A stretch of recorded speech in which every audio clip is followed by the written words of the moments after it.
पुजारी कल्पनेच्या पंखांनी तो विहार करीत असतो भविष्य काळात। स्वप्नांच्या राज्यात तो मशगूल, सर्व काही विसरून। मग त्यातून जन्माला येते एक जिद्द। ज्यावेळी ती जिद्द संपते त्यावेळीच त्याला तोडावासा वाटतो एक पिंजरा काटेरी, एक पिंजरा काटेरी।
आज अमावास्येची काळोखी रात्र आहे। प्रत्येक अमावास्येला या ओसाड घरात असेच आवाज ऐकू येतात असा आजूबाजूच्या लोकांचा समज आहे। पण या ओसाड घरात नक्की काय घडतं ते कोणीही सांगू शकत नाही। कोणी म्हणतात या घरात चोरांचं वास्तव्य आहे, तर कोणी म्हणतात इथं भुताटकी आहे। अशा एक ना अनेक अफवा या ओसाड घराविषयी प्रसिद्ध झाल्या आहेत। ही कथा आहे 3 वर्षांपूर्वी घडलेली 2 प्रेमी जीवांची। सत्य परिस्थिती जाणून घेण्यासाठी मी आपणाला 3 वर्षांपूर्वीच्या भूतकाळात घेऊन जात आहे। चला तर मग पाहूया 3 वर्षांपूर्वीची गोष्ट।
रे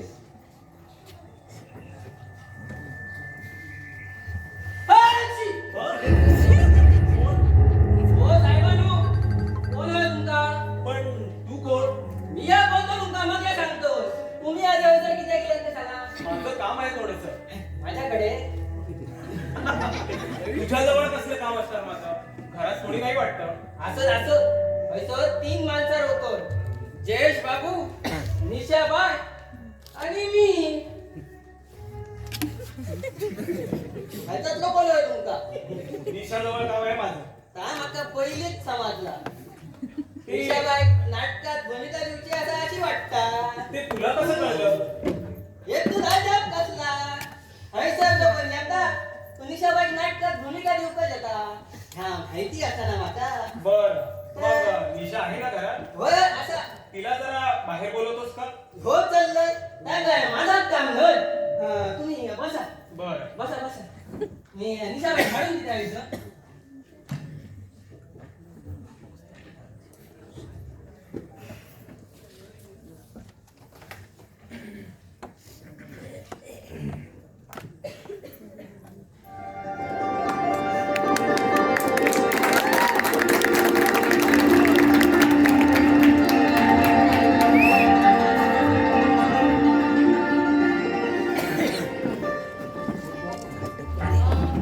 कोण होय आपल्याला?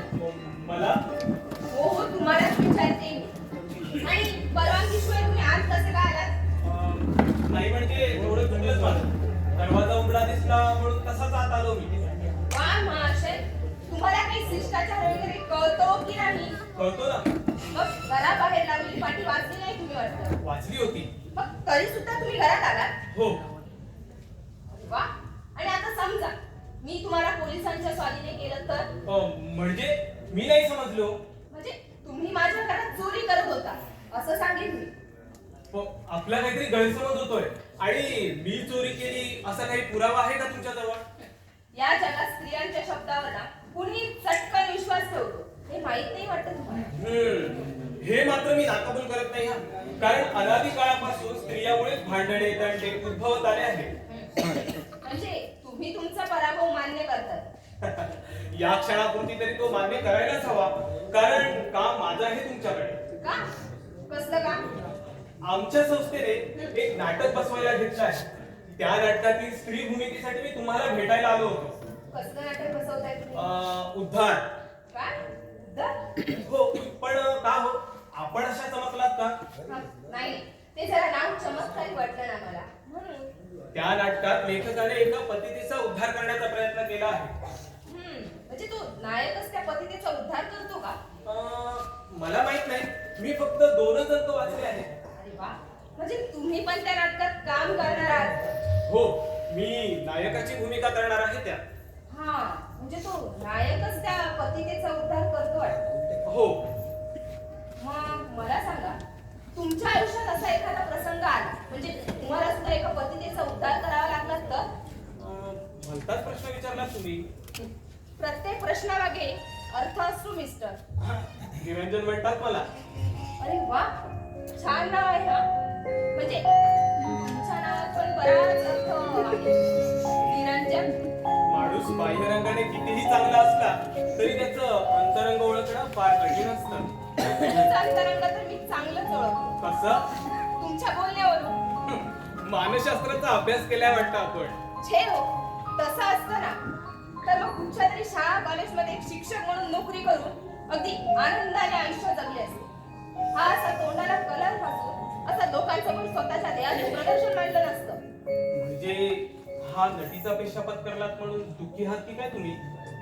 जाऊ स्वतःचं दुःख स्वतःला सहन करावं लागतं. दुसऱ्याला सांगून नाही समजत. आणि मी ह्या व्यवसायात आल्यापासून या समाजातील लोकांचे खोटे मुखवटे अगदी बरोबर ओळखतो. म्हणजे मी?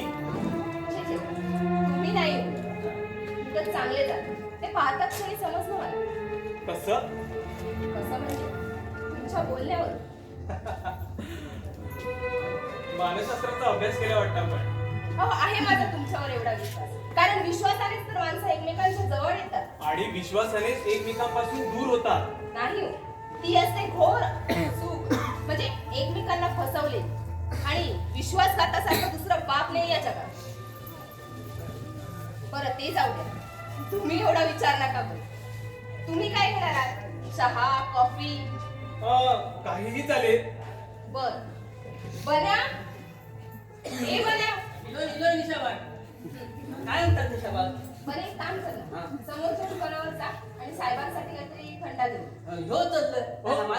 त्याची काही आवश्यकता नव्हती हो. उगाच त्रास कशाला घेता? का काय कामाचा नाही. आज तुम्ही आमच्या पाहुणे असा तर आणि पाहुण्यांचं स्वागत करणे हे आमचं कर्तव्य, हो ना बन्या? बरोबर. चल चल चल. असोच धावत जात आणि असोच धावत येत. जा. तसं तुम्ही गजाली करीत बसा.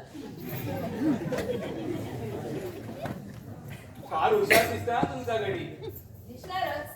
माझ्याच तालमीत तयार झालाय ना. हम्म. आणि माझ्या सहवासात येणाऱ्या माणसात परिवर्तन व्हायला वेळ लागत नाही. आत्मविश्वास दांडगा आहे आपला. छे हो, ही तर माझी फक्त श्रद्धा आहे. कारण सहजासहजी मी कुणाला फसवत नाही. असं मग काय नाटकाची ऑफर स्वीकारताय ना? स्वीकार. पण एक अट. कोणत्या? ही अहोजाऊची जी भाषा आहे ना, ती आधी बंद करा. मंजूर आहे मला आपली अट. काय? आपली नाही, तुझी. बर अच्छा तर निघतो आता. अहो हे काय? पण तू बने गेलाय त्याचं काय? अरे हो, ते तर विसरूनच गेलो होतो मी. हा एवढा विसरगुळीपणा चांगला नाही. म्हणजे बायकोला कुठेतरी फिरायला घेऊन जाणार आणि तिला तिथेच विसरा. हो पण माझं लग्न नाही झालं अजून. म्हणजे माझं लग्न नाही झालं अजून. हा म्हणजे लग्न करण्याचा विचार असेलच ना. छे छे, विचार असं काही नाही. जोपर्यंत मनासारखी मुलगी मिळत नाही ना, तोपर्यंत लग्न करायचं नाही असं ठरवलंय मी. म्हणजे सध्या तुम्ही मुलीच्या शोधाला आहात. छे छे, तसं काही म्हणता येणार नाही. अरे पण झालं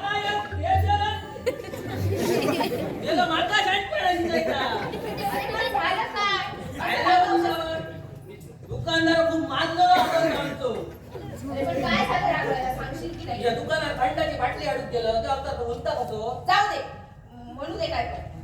जा साहेबांना आधी थंडा दे, मग बघू आपण. गजर दिसा हाय तुम्ही माझा घेता. हे काय? तू नाही घेत? असं नाही, यातलं तू अर्ध तरी घेतलंच पाहिजे. बरे आतून एक ग्लास घेऊन ये. नाही नाही बरं थांब, एक काम करा, तुम्ही घ्या, नंतर मी घेईन ना त्यातच. म्हणजे माझं उष्ट घेणार तू? मग त्यात काय? त्याने माझी जात थोडीच बुडणार आहे. आणि जात धर्म पाडतो, कुणाचं भलं झालंय.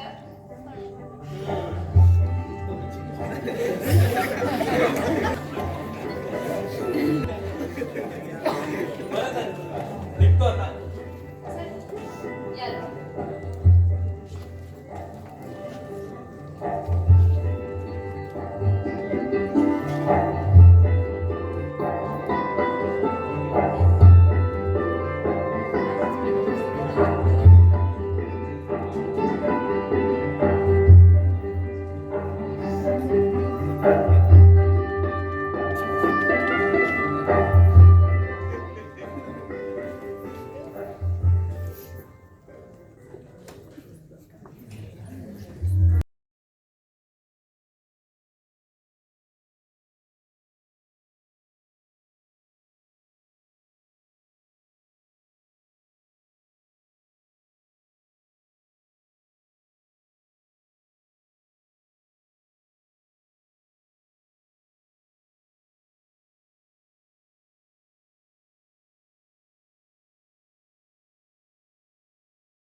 निशाबाई ती दुकानदाराची बाटली देऊ मा दे बरं आता बोल. काय म्हणत होता तो दुकानदार? दुकानदार होणार होतं कसं तुझ्या मालकीने कोण दुसरं बघलं काय का हे बघ त्या दुकानदाराला जाऊन सांग हा. परत हे असं काय बोलेल ना तर 4 चौकात दात घशात घातल्याशिवाय राहणार नाही म्हणून. आलाय कुठचा? त्या दुकानदाराच्या कोणाक लागतो नको तो माका गुडदाव मारे ओ खय मिया येवसो तुझ्या मालकाला म्हणावं देत नाही पैसे परत जर आता रातचा विचारशील पुन्हा पैसे म्हणावं. इलो जगा येवो माणूस इलो तो येऊच्या आधी आपण इथून बेगीन फुटल्या बरा नाहीतर माझा काय खरा नाही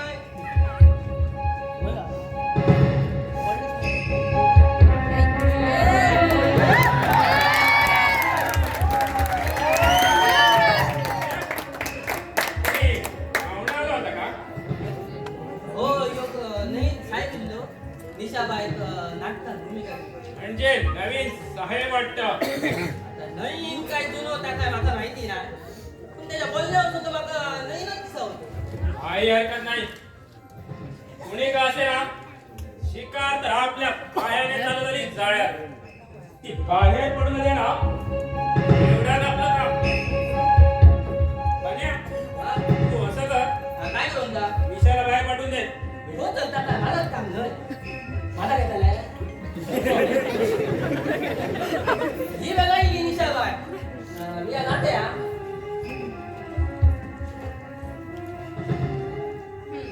काय काम होतं रे? माझं तुझ्याजवळ कसलं काम असतं ते नीट सांगायला होता. अगं आजचा दिवस माझा बेकारच गेला. मग त्याला मी काय करू? आज मला 5,000 रुपये हवे आहेत. काय? 5,000? हो खाली 25 पैसे देणार नाही. का आज असं का बोलतेस तू? मग ऐक तर यापुढे तुझं तू काय ते बघून घे समजलं? आजपर्यंत तुझ्या शब्दावर नाचत आली आता तसं नाही होणार. अरे, मला माझं आयुष्य घडवायचं आहे. नवीन साहेबांच्या सोबतीनं वागतं. कैलास तोंड सांभाळून बोल. नाहीतर काय करशील तू माझं? एखादी स्त्री जर जीवावर उदार झाली तर काय करू शकते ना हे तुला माहित नाहीये. आजपर्यंत तू सांगशील तसं वागत गेले. तू माझ्या आयुष्याचं वाळवंट बनवलंस. माझ्या जीवाची दैना केलीस तू. महेश नाही उलट मी होतो म्हणून जिवंत राहिलीस तू. नाहीतर कुठल्या अंधारात गडप झाली असतीस. कुणास ठाऊक मी जे केलं ते तुझ्या भल्यासाठी केलं. तुझ्यासारखा स्वार्थी माणूस माझं काय भलं करणार रे हा? मी मात्र तुला माझा मानलेला भाऊ समजत होते रे. हल्ली हा तर तू विसरलास आणि मला तू मार्गाला लावलास तू. चुकतेस तू. माझ्यामध्ये तो सन्मार्ग दाखविला होता मी तुला त्यावेळी. अगं मी जर तुला तो मार्ग दाखविला नसता तर तीचभर पोटाची खळगी भरण्यासाठी दारोदा ठीक मला खिंडत राहिली असतीस तू. आणि ते सगळं तू तुझ्या स्वार्थासाठी केलंयस. कारण कसं होतं तुला कोणताही काम धंदा न करता तुझी हवी तशी मजा मारता येत होती म्हणून केलेस तू हे सगळं. मग यापुढे काय लग्न करणार आहेस तू? हो करणार आहे मी. तुला लागले वेळ. अगं तुझ्यासारख्या एका हलक्या जातीच्या मुलीशी कोण करणार आहे लग्न? आणि बोलून चालून तू एक तोंडाला रंग फाटणारी नटी आहेस नटी. अरे नटी असले म्हणून काय झालं? मला पण भावना आहे. मला पण त्रास होतो. पण काय कर आयुष्यभर या खात्यात लोळत राहू अशी इच्छा आहे का तुझी? माझ्या इच्छेचा प्रश्न नाही इथं. पण रणधीरला काय सांगायचं तू? मग त्याला जाऊन तू सांग की परत या घराची पायरी चढायची नाही म्हणून. मी त्याला खूप सांगेन पण त्यानं ऐकलं पाहिजे ना. अगं आजपर्यंत तुझ्यासाठी पाण्यासारखा पैसा खर्च करत आलाय तो. तुला काहीही कमी पडू देत नाही तो. ते कैलास, याच्यात पैसा म्हणजे सगळं काही नाही रे. हे बघ त्या रणधीरच्या हातातलं जिवंत खेळणं म्हणून नाही सांगायचं मला. अगं बाईची या जगाच्या लग्न झाली असती ना तर ही दुनिया फार बदलून गेली असती. वेश्येचं जीवन म्हणजे काटेरी पिंजरा असतो. आयुष्यभर तिला त्या पिंजऱ्यात बंदिस्त व्हावं लागतं. इच्छा नसूनही रणधीर सारख्या अशा कित्येक तरुणांची ती दासी असते. शेवटी आपलं मन मारून तिला बळी द्यावंच लागतं निशा. नाही. तोच काटेरी पिंजरा मला तोडून मोडून टाकायचंय. आमच्या जातीला लागलेला हा कलंक मला पुसून काढायचा आहे रे. कुणाची तरी पत्नी बनून. पण तो मार्ग धोकादायक आहे. त्यामुळे तुला रक्तबंबाळ व्हावं लागेल याचा कधी विचार केलाय का तू? अरे माणूस शेवटच्या श्वासापर्यंत आशा करतो. आपण जिवंत राहणार. त्याला एक आशा असते. आपला जीव वाचेल. समजलं? पण कितीही झालं तरी शेवटी ती आशाच असते. क्षणभंगूर ठरणार नाही. आशा ही कधीच क्षणभंगूर नसते. अरे आशा ही आपल्या आयुष्याच्या शेवटच्या श्वासापर्यंत साथ देणारी सोबती नाही ती. शेवटी तू हा निर्णय घेतलाच तर. हो. आणि त्या निर्णयात आता कोणताही बदल होणार नाही. समजलं? पण तो मार्ग धोकादायक आहे हे कधी विसरू नकोस तू. त्याला तोंड देण्यासाठी मी समर्थ आहे. समजलं? असं हे आहे तर ज्याच्या बरोबर तू लग्न करणार आहेस त्या भाग्यवान माणसाचं नाव तरी कळू दे. त्याचं नाव ऐकून तू काय करणार आहेस रे? मला काही करायचं नाही. पण यापुढे कधीतरी त्याच्या आणि माझे संबंध येणारच तेव्हा त्यांचं नाव निरंजन देवधर. म्हणजे एका नाटककाराची पत्नी व्हायची का तुला? हो. तू जी त्याच्या बरोबर लग्न करण्याची भाषा बोलते पण त्याच्याकडून तुला प्रतिसाद मिळेल की नाही त्याची शंका वाटते मला. कारण एकतर्फी प्रेम कधी सफल होत नसतं निशा. हे बघ, त्यांना मिळवण्यासाठी मी माझं सर्वस्व पणाला लावेन. समजलं? पण मला नाही वाटत यात तू यशस्वी होती.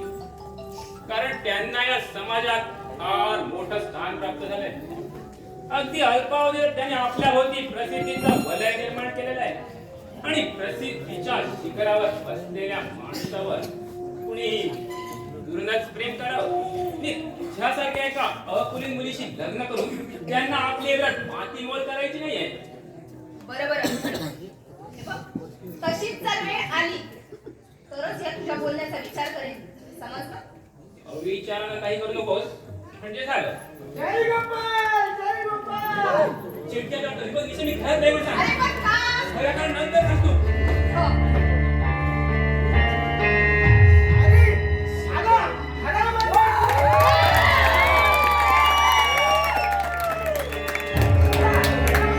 काय का? हाय हाय हाय हाय हाय. जय गोपाल जय गोपाल. जय गोपाल. कशाला आले? साला हे साला तुम्ही आम्हाला विचारते हा? तुमच्या ते हाय कैलास आहे का घरामध्ये? नाही, कैलास नाहीये.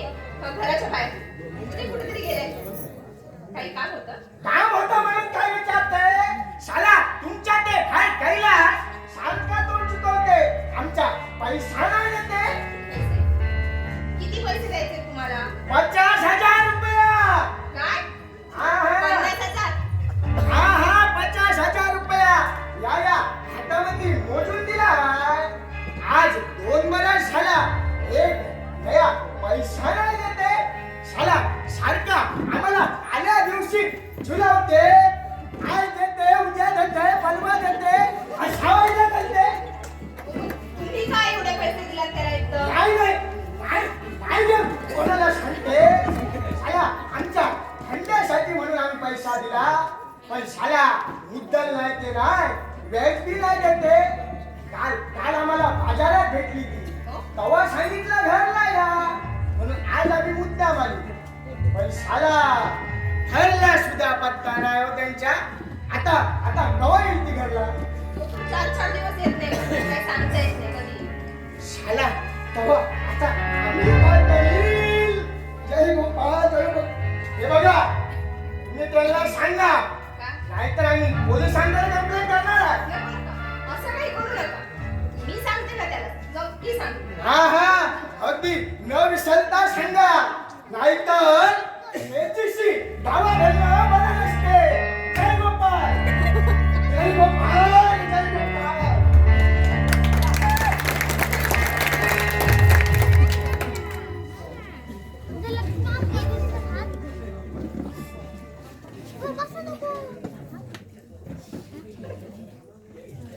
गेला का तो थेरडा? गेला. अरे पण काय हे? कशाला एवढे पैसे घेतलेस त्याच्याकडून? त्यावेळी मला गरज होती म्हणूनच. गरज? हे बघ, ते सगळं ठीक आहे. पण आता मात्र त्याचे पैसे देऊन टाक, नाही तर नको त्या प्रसंगाला तोंड द्यावं लागेल. आहेत कुणा एखाद्याजवळ एवढे रुपये? तू जर देत असशील तर. हा, माझ्याकडे पैसे नाहीये ना. अगं तुला काय पैसे लागत होता? आणि आता तर निरंजनच्या रूपानं लक्ष्मी येणार आहे तुझ्या घरात. निरंजनच्या पैशावर डोळा ठेवून त्याच्याशी लग्न करायला मीच नाही मी. पण स्वार्थी तरी आहेच. अरे कसला स्वार्थ साधला आहे मी त्यात? निरंजन श्रीमंत आहे, फार मोठे नाटककार आहे. आणि एका लेखकाची पत्नी म्हणून 4 चौघात गिरवायचंय तुला. त्याला स्वार्थ नाही तर काय म्हणते? हो? अरे कावेरी झालेलं काय सगळं जगच पिवळं दिसतं, तसं झालंय तुझं. तू जर पैसे देत नसतील तर रणधीर करून घेईन मी रखेली नाही मी त्याची. तुझ्या वशिल्यावर. मग इतके दिवस कोण होशील तू त्याची? त्यावेळी झाली माझ्या हातून नकळतपणे. पण आता नाही होणार तशी. माझ्या वाऱ्याला पण त्याला उभं करणार नाही मी. समजलं? रणधीरला अजून ओळखत नाही. त्याच्यासारखा वाईट माणूस नाही या जगात. जाऊ दे. तुला सांगायचं काही समजूनच नाही खेळणार. आणि त्याचं मोठे पण तुलाच वाटणार. कारण भाट आहेस ना तू त्याचा. आणि तू बघ कैलास, अशी रागावलं नकोस. खरं तेच सांगतोय. आणि हे बघ, रणधीर येणार आहे तेव्हा. हे बघ, सोड म्हणते मी. मला त्याच्याशी बोलायची इच्छा नाही. हे तू सांग त्याला. समजलं? जास्त आवाज नको आहे माझ्याकडे.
अगदी वेळेवर आलास. काम काही महत्वाचं काम. माझ्या दृष्टीने महत्वाचं नसलं तरी तुझ्यामध्ये त्याला जास्त महत्व आहे. म्हणजे मी नाही समजलो. रणधीर, खरं सांगायचं म्हणजे वाकरू पिंजऱ्यातून निसटणार वाटतं. म्हणजे ईशा. होय, इतके दिवस तिला तू आपल्या इशाऱ्यावर नाचवलंस, ती तुझी निशा तुला कायमची अंतरणार आहे. अशक्य आहे ही गोष्ट. या रणधीरच्या आयुष्यात पराभव कधीच आला नाही आजपर्यंत. पण काळ बदलतो तस तसा माणसाच्या स्वभावात फरक पडत असतो. रणधीर स्वतःच हित कशा नाही याचा तिने दूरदृष्टीने विचार केला दिसतोय. पण तिच्या या विचाराशी मी थोडाच सहमत होणार आहे. यापुढे तिचं जीवन आणि मरण हे माझ्या मर्जीवर अवलंबून आहे. निशा म्हणजे माझ्या हातातील खेळणं आहे, खेळणं. बघतोयस तू, तिचं मन केव्हा आणि कसं बदलेल हे कधी सांगता येत नाही. तिनं आता लग्न करायचं ठरवलंय. काय लग्न? होय, लग्न. आता आयुष्यावर काळ्यांचा पडदा टाकून ती आता विवाहबद्ध होणार. पण जाणून कोण करणार आहे लग्न? ती एक नटी आहे, नटी. आणि तिच्या माझे संबंध कसे आहेत ना हे साऱ्या जगाला माहित आहे. साऱ्या जगाला नव्हे रणधीर, तर फक्त या गावातील लोकांना. आणि हे इंग्लसर गाव म्हणजे सारं जग नव्हे रणधीर. पण मला काय वाटतं कैलास, जो कोण त्याची लग्न करणार आहे ना तो एकतर मूर्ख असला पाहिजे किंवा वेडा तरी असला पाहिजे. अरे तो वेडाही नाही आणि मूर्खही नाही. तो आहे समाज कल्याणासाठी झटणारा एक नाटककार. नाटककार? होय, निरंजन देवदार. पण कैलास त्याची आणि याची ओळख कशी काय झाली? पंडित, पेटी मास्तर, तबलजी, दिग्दर्शक आणि नाटककार यांची नटी बरोबर ओळख कधी, कुठे आणि केव्हा होईल हे सांगणं फार कठीण असतं. असं आहे. पण कैलास तुला काय वाटतं रे, तो या लग्नाला सोडून तयार होईल? हे मी तुला आताच तुला सांगू, नुकतीच या नाटकाची सुरुवात आहे. माझ्या सुखावण्यात त्या निरंजनचा नाश केल्याशिवाय मी मुळीच शांत बसणार नाही. अहं, असं काही करू नकोस, नाहीतर फासावर लटकावं लागेल तुला. इतक्या लवकर फासा लटकण्यात जन्माला आलो नाही कैलास. खून करून ते सफाईनं बचवणं हा या रणधीरच्या हातचा पराक्रम. अरे पण यात निरंजनचा काय दोष? आपलं काम खोटं असल्यावर दुसऱ्यांना दूषण देण्यात काय नसतंय.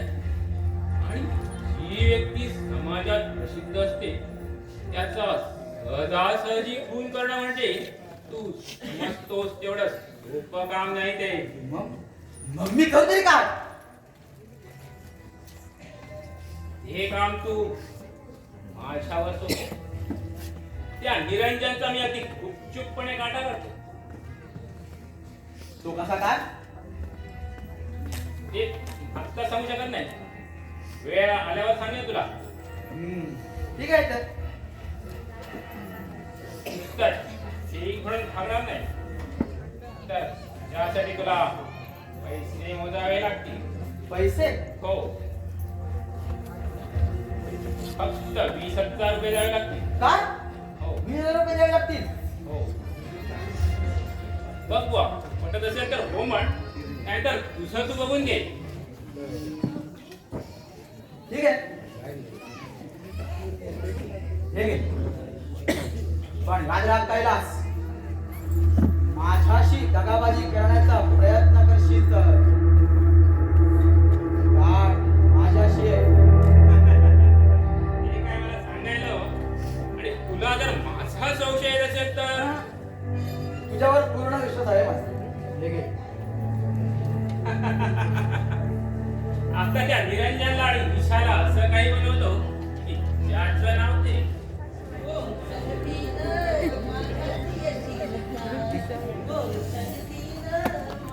कुठे गेला होतास बन्या? विराट गेलंय बाजारात. तुमचा काय होता? भारत चढेल दिसतो ह्या बाया. तुमच्यापेक्षा कमी. बरोबर, जास्त आपले दिवे बाजू नकोस. माझी अक्कल माझ्याचकडे असा. समजला असा जर माझा नोकर बोलला असता ना तर त्याचे दात घातले असते मी त्याचे. दात घशात घातल्या मग मी अमशेली कशी ला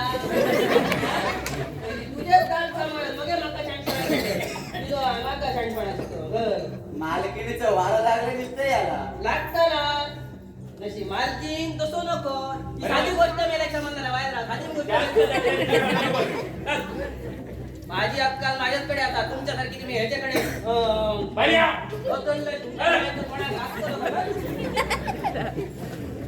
पाहिलास कैलास, हा बन्या सुद्धा कसा बोल लागला तो. यावरून त्याचे लक्षात घे. आता ईशाबरोबर बोलताना सांभाळून बोल, नाहीतर खर्चात परिणाम व्हायचा. अरे ते मी कसं बरं विसरे. तू होतास म्हणून ईशासारख्या सुंदर फुलाचा लाभ झालाय मला. पण आता निरंजन सारख्या भ्रमराची दृष्टी वळली त्या फुलाकडे, तेव्हा त्या फुलातील गंध चाखण्यापूर्वी त्याचा कायमचा बंदोबस्त करायला हवा. तुझ्यासारखा अट्टल शिकारी माझ्याजवळ असताना मला घेण्याचं मुळीच कारण नाही. पण कैलास, वेळ येता तू माघार घेऊ नकोस. अशक्य आहे ते. एका दगडात 2 पक्षी मारायचे आहेत मला. ते कसे काय? कळेलच तुला केव्हा ते. अरे मला माणसातून उठवणाऱ्या घराचा ज्यावेळी सत्यानाश करीन तेव्हाच माझ्या तप्त मनाला शांती मिळणार आहे. म्हणजे मी नाही समजलो. देशची आहे ती आठवण झाली की माझ्या तळपायाच्या मस्तकाला जाऊन भेटते. मग माझ्यातला माणूस माणूस राहत नाही, त्यावेळी सैतान म्हणतो. तो करुण चेहरा नजरेसमोर येतात, दुःखी बघतो आणि ती अडचण विसरण्यासाठी दारूचा प्याला नकल ओठाला लावतो मी. प्रत्येक माणसाच्या जीवनात कशी ना कधीतरी वेदना असते, शल्य असतं, जखम असते. केव्हा तरी मनाला धक्का लागला की ती पाचू लागते. मग माणसाच्या मनावर आपला ताबा राहत नाही, तर तो चुडाने बेफाम होतो आणि त्या चुडाच्या संधीची तो आयुष्यभर प्रतीक्षा करत राहतो. अगदी तसंच झालंय माझं. पण ते जाऊ दे, वाईट भेटतो मी तुला थोड्या वेळात. तोपर्यंत विचारा काय विचारायचं ते विचारून दे. पण अविचाराला कसला अनार्थ उडवून नको.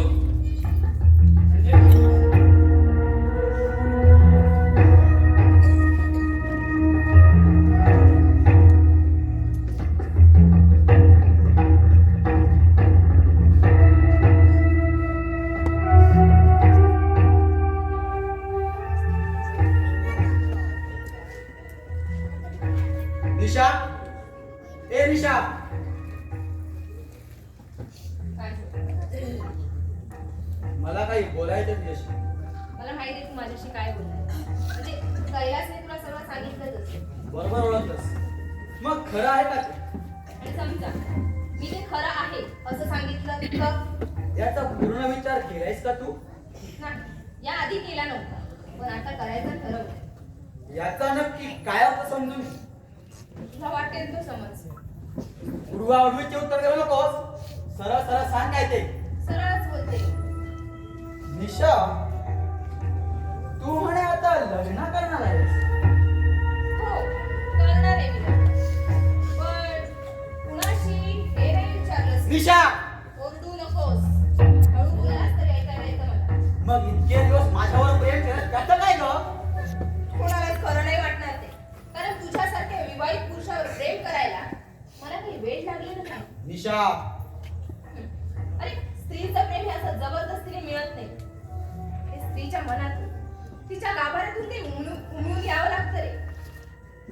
मग तुझा माझा एकांतवास? ती फक्त एका असह्य पक्षिणीची तडफड होती. साकार होण्यापूर्वीच बंगलेली स्वप्न होती ती. आणि आता तीच बंगलेली स्वप्न एकत्र करण्याचा, जोडण्याचा प्रयत्न करते. भंगलेली स्वप्न परत कधीच जुळत नसतात निशा. प्रयत्नांना अशक्य असं काहीच नाहीये दुनियेत. प्रत्येक वेळी रंग बदलणाऱ्या दुनियेचा पुरता अनुभव नाही तो निशा. देव घरात देवत राहणाऱ्या समयनं वादळाबरोबर स्पर्धा करण्याचा प्रयत्न केव्हाही करू नये कधी. ते वादळ ते कायमस्वरूपी नसतं. काही काळानंतर त्या वादळाचा भार हा कमी होतोच. पण जाता जाता मात्र विध्वंसाची कल्पना देऊन जातो. मग त्यात दोष हा वादळाचा नसतो, निसर्गाचा असतो. म्हणजे तुझा निश्चय कायम आहेत. आणि त्यात कोणताही बदल होणार नाही. याचा पूर्ण विचार केलायस का तू? हो, कारण मला परिणामांची पर्वा नाही. निरंजन कसं आहे याची पूर्ण चौकशी केली आहेस का तू? नाही, त्याची काही गरज वाटत नाही. पण तुझ्यासारखा नालायक तर नक्कीच नाही. निशा, मला वाटत-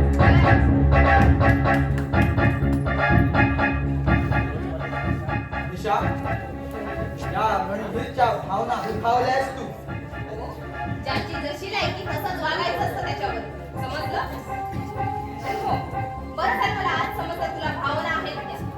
मग आज तुला स्पष्टच सांगते, माझा विचार कायमचा सोडून दे. सोडील, पण केव्हा? ज्यावेळी तुझा मला कंटाळा येईल ना तेव्हाच. हो का? मग हे उत्तर जाऊन तू तुझ्या बायकोला सांग जा. तू माझी हक्काची बायको जरी नसलीस तरी माझी रणधीर, पुढचे शब्द गिळून टाक. नाहीतर काय करणार आहेस तू माझं? अगं आज तुझी प्रतिष्ठा किती शाहू राहिली आहे ना, हे जरा गावात फिरून पहा म्हणजे समजेल तुला. तुझ्या सल्ल्याची गरज नाही रे मला. कारण तू किती सभ्य आहेस ना, याचा एकदा विचार कर तुझ्या मनाशी. समजलं? हो, अगं कितीही झालं तरी पुरुष आहे मी. या बहुरंगी जगात पुरुषांपेक्षा स्त्रीच्या अवताराला जास्त जपायचं असतं. म्हणून म्हणतो हे वेळ डोक्यातून काढून टाक आणि आणि काय हा? कायमची तुझी म्हणून राहू. हो अगं माझ्या बरोबर राहून तुला कसला त्रास होणार नाही. उलट सुखी होशील तू. आयुष्याचं कल्याण होईल तुझ्या. नाहीतर हा समाजरूपी काटेरी पिंजरा तुला सुखाने जगू देणार नाही. मग तोच काटेरी पिंजरा मला तोडून टाकायचा आहे, मोडायचा आहे मला. आमच्या जातीला लागलेला तो कलंक मला मला दूर करायचा आहे. कुणाची तरी पत्नी बनून. ते या जन्मी तरी शक्य नाही तुला. अगं तुझ्यासारख्या एका पतीचं जीवन असतं ते आमच्या सारख्या महाभागांचं मनोरंजन करण्यातच. कोण बोललं रे की मी पतिव्रता आहे म्हणून? अगं सारं जग म्हणतं जी स्त्री नटीचा पेशा पत्करते ना तिचं वजन या समाजात फक्त काळीभर ठरतं. अरे अरे पण ती तो पेशा का पत्करते याकडे मात्र कुणच लक्ष देत नाही रे. ते जाणून जरा वेळ कोणाकडे असतो. नटी ती नटीच हेच फक्त या समाजात ठाऊक असतं. परिस्थितीमुळे तिला तसं बनावं लागतं, समजलं? ते फक्त तुझं मत झालं. अगं नटीनं संसार करायचं फक्त रंगभूमीवर. प्रत्यक्षात ते केव्हाही शक्य होणार नाही. तेच तेच मला खोटं करून दाखवायचं आहे जगाला, समजलं? मला नाही वाटत ते तुझं स्वप्न पूर्ण होईल असं. जाऊ दे. मी कितीही सांगितलं तुला नाही पटणार नाही. जा, इथनं निघून जा तू. जाण्यासाठी आलेला आहे निशा. तर तुला कुठेतरी दूर फिरायला घेऊन जाणार आलोय. जा रे, नाही येत मी तुझ्या बरोबर. आजपर्यंत तुझ्या शब्दाला बळी पडले मी. पण आता मात्र माझी अभिलाषा तुला कायमची सोडावी लागेल. माझ्या आयुष्यात आलेली प्रिय व्यक्ती अशी सोडायला मूर्ख नाही मी. मग त्यासाठी कितीही मोठं निर्णय करावं लागलं तरी त्याची पर्वा नाही मला. अगं जिंकता जिंकता दुसऱ्याला हरवणं हे गीत आहे माझं. मग ऐक, तुझ्या या पापी वासनेला मी आता बळी पडणार नाही. मी तुझ्या बरोबर येणार नाही. अगं स्त्रीचा निर्धार कितपत टिकू शकतो ना हे चांगलंच माहिती आहे मला. चूल आणि मूल सांभाळल्याशिवाय स्त्रीच्या जीवनाच्या गणिते कधी सुटू शकत नाही. मग काय म्हणतेस तू? आज माझ्याबरोबर येतेस की नाही? नाही नाही नाही, मी तुझ्या बरोबर येणार नाही. ठीक आहे तर. पण लक्षात ठेव निशा, ज्या वेळी मी दुसऱ्यांदा येईन ना त्यावेळी तुझ्यात मात्र परिवर्तन झालेलं असेल. नाही.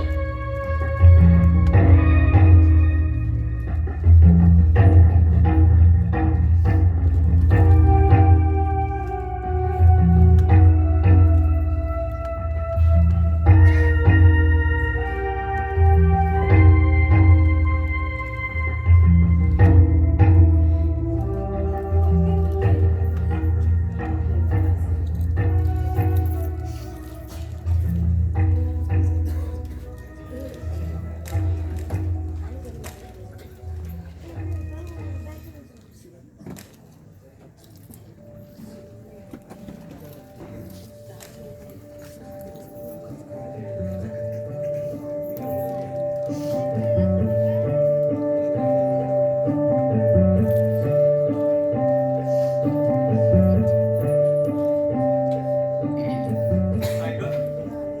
कसला विचार करतेस? काहीच नाही.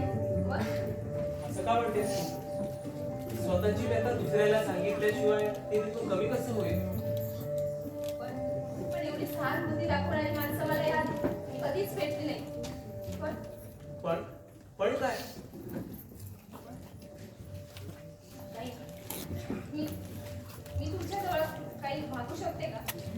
जर ते देण्यासारखं असेल ना तर जरूर देईन मी. विचार करून उत्तर द्या. कुठल्याही गोष्टीचा निर्णय घेताना मी तो विचारांती घेत असतो. मला वचन हवंय तुमच्याकडून. पण एकदा विश्वास टाकल्यावर वचनाची गरज का भासावी तुला? भीती वाटते मला. भीती? कुणाची? माझी? नाही, स्वतःची. जी माणसे भीतीने ग्रासलेली असतात ना ती जीवनात कधीच यशस्वी होत नसतात. नाही, हे माझ्या प्रश्नाचं उत्तर नाही. खरं सांगू तुला, मी जात धर्म वगैरे काहीही मानत नाही. दुसऱ्यांची दिशाभूल करण्यासाठी माणसानेच हे जातीचे स्त्रोम माजविले आहे. त्यामुळे आजचा समाज फार रसतळाला जात आहे. मग त्याच समाजाला या सगळ्यातून बाहेर काढणं हे तुमच्यासारख्या एका लेखकाचं काम आहे ना? हा? कारण लेखक हा एका समाजाचा घटक आहे ना? अगं पण मी नाटककार आहे तुला कोणी सांगितलं? मी कधी? स्वप्नात. म्हणजे जागेपणी सुद्धा तुला स्वप्ने पडू लागले तर? म्हातारीने कोंबडा ठाकून ठेवला ना, तरी सकाळवरची थांबत नाही. म्हणजे तुम्ही माझ्याशी खोटं बोलता. अगं लेखकाला कधी कधी खोटं बोलावंच लागतं. मी खरा कोण आहे हे तुला सांगितलं नाही. या मागचं कारण माहित आहे का तुला? ते मला कसं माहित असेल?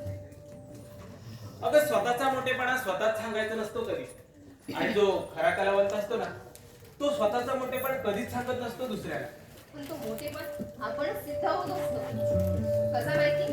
कारण कस्तुरी मुलांना कुठे माहिती की त्याच्याजवळ कस्तुरी आहे हे?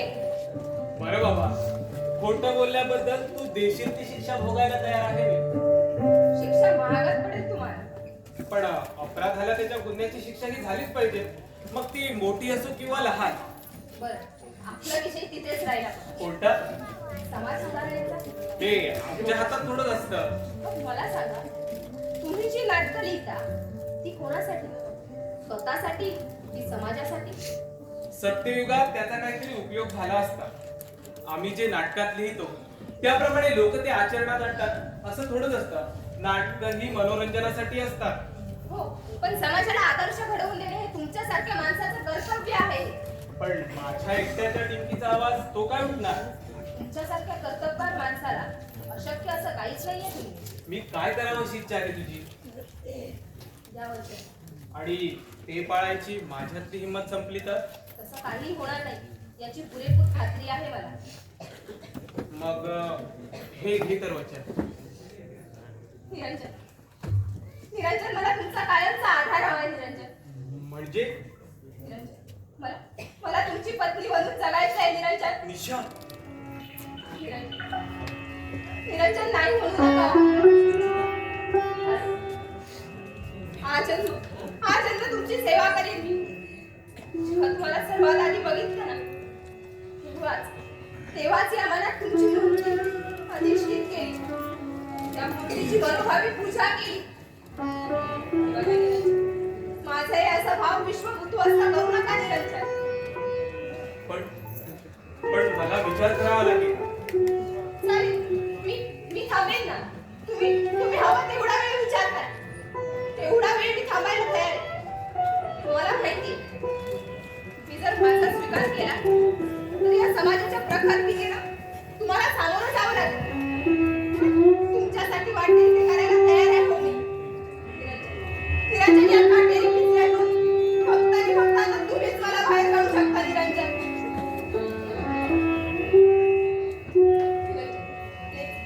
नाही म्हणू नका. निरंजन, नाहीतर काय? नाहीतर आत्महत्या. निशा, निशा, किती अभद्र बोलतेस तू. अगं आत्महत्येसारखं पाप नाही दुसरं. आयुष्यभर या अंधारात धडपडत राहू असं वाटतंय तुम्हाला? फार मोठी विचित्र समस्या निर्माण केलीस तू माझ्या समोर. निशा, मी तुझ्याशी लग्न करायला तयार आहे. खरंच? पण एका अटीवर.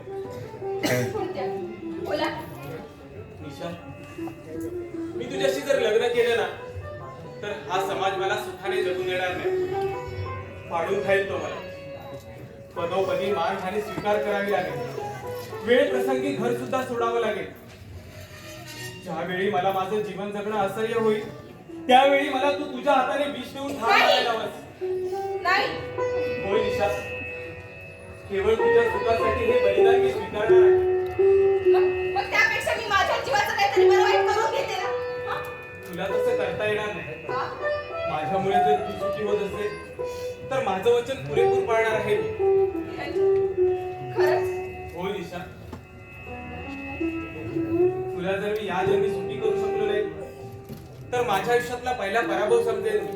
नाही, तशी वेळ मी तुमच्यावर येऊ देणार नाही.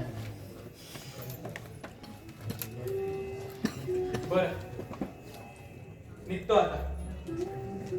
अहो, पण चहा तरी घ्या. तो तर आता रोजच मिळणार आहे. बर. अरे हो, ज्या कामासाठी आलो होतो ना ते विसरूनच गेलो. कोणत्या? अगं माझ्या उद्धार नाटकात तू काम करायची ऑफर स्वीकारली होतीस ना, हो. त्या नाटकात आमच्या संस्थेने मला न विचारता एका दुसऱ्या नटीला घेतलंय. त्याबद्दल दिलगीर आहे मी. आता दिलगिरी व्यक्त करण्याची काहीच गरज नाही. कारण कसं आहे ना, यानंतर आता फक्त आणि फक्त माझाच उद्धार होणार आहे. अरे इच्छा, ते तर विसरलोच होतो मी. बरं, निघतो आता.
काय रे? काय पाहिजे का तुला? माझे कपडे भरायचे आहेत बॅगेत. अरे वा, कुठे पिकनिकला जातोस की काय? पिकनिकला नाही तर हे घर सोडून कुठंतरी दूर जायचं आहे मला.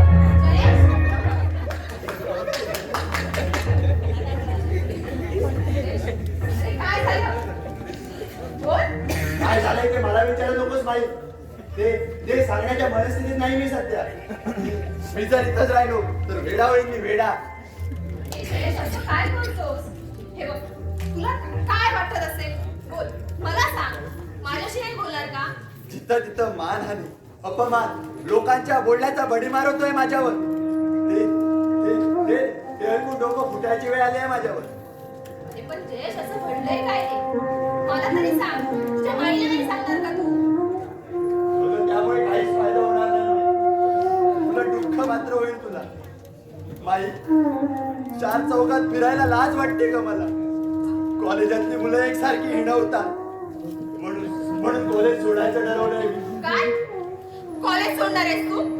होय.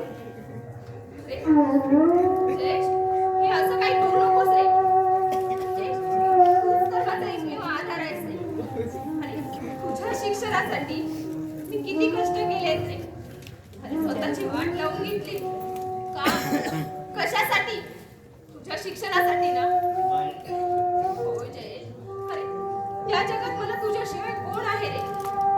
आणि तू जर आता हे असं वागलास, ही तुझी माई तुला परत कधीच जिवंत दिसणार नाही रे. माई, हे बघ जयेश, नको असं वागूस रे. हे बघ, तू तू कॉलेज नको सोडूस. मी बघितलेल्या स्वप्नांचं काय होईल? आणि आईला मरते समय जे वचन दिलं होतं त्याला मी तिलांजली भासल्यासारखी होईल रे.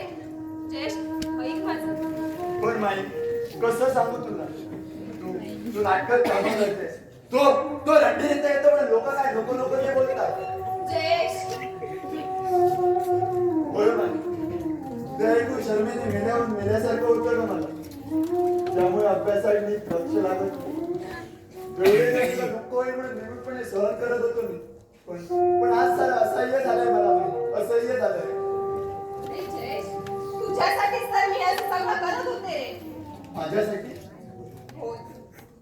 मी जर तशी वागली नसते तर तुझ्या पोटा पाण्याचा खर्च, तुझ्या शिक्षणाचा खर्च कसा भागला असता रे? मला एक सांग, मला हे असं वागण्याची काही हौस होती का रे? हे बघ, ज्या वाईट परिस्थितीत जो माणूस सापडतो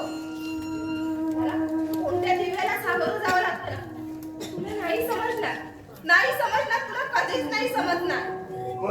पण रणधीर एक वाईट माणूस आहे आणि तसं असताना देखील मी तुला आता एक सांगते. यापुढे तसं काही होणार नाही. बघ अरे तुझं शिक्षण हे माझ्यासाठी पहिलं कर्तव्य होतं. आणि ते कर्तव्य संपलं की मी पण लग्न करणार आहे रे. खरंच माई होय जयेश. अरे मग बघच तू तुला चार चौकात कोणी काही बोलणार नाही. तुला बाहेर जाताना काही वाटणार नाही. म्हणूनच हा निर्णय घेतलाय मी फक्त तुझ्या सुखासाठी रे. पण तुझ्या ह्या परिस्थितीत तुझ्याशी कोण लग्न करणार? त्याची काळजी तू नको करूस. माझ्या जीवनाचा साथीदार निवडलाय मी. कोण आहे तो? निरंजन देवधर. म्हणजे तो नाटककार? हो. असं झालं तर फार चांगलं होईल माई. चांगलं होईल. तू सुखी होशील. एवढे दिवस तू खूप त्रास सहन केले पण ह्यापुढे तुला चांगले दिवस येतील. पण माई मगाशी तुला टाकून बोललो तुझ्या भावना दुखवले. तुझी योग्यता मला कळली नाही. तुझं मन फार मोठं आहे.